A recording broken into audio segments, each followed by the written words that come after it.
नमस्कार, नीताज किचन रेसिपीजमध्ये आपल्या सर्वांचे स्वागत आहे। आज आपण मालवणी पद्धतीचे मच्छीचे वाटण बनवणार आहोत। चला तर मग सुरू करूया आजची ही व्हिडिओ।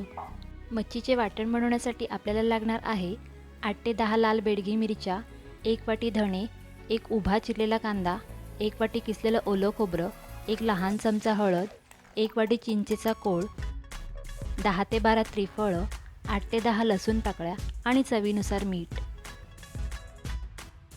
आपण लाल बेडगी मिरची आणि धणे 15 ते 20 मिनिटं पाण्यात भिजत ठेवले होते। आता यातलं पाणी काढून आपण मिक्सरच्या भांड्यात बारीक वाटून घेणार आहोत।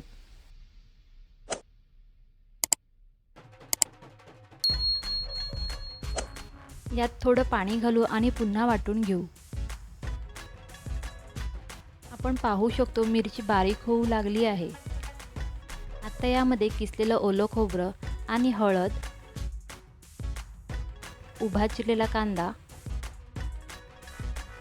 त्रिफळं, लसूण पाकळ्या आणि थोडं पाणी घालून पुन्हा वाटून घेऊ।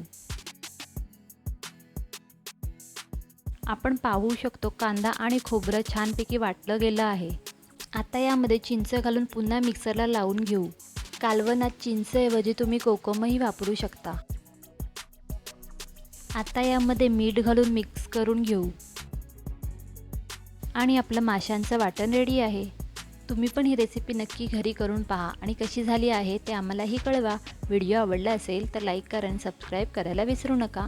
भेटू तर मग पुढच्या व्हिडिओमध्ये नव्या रेसिपीसह। तोपर्यंत धन्यवाद।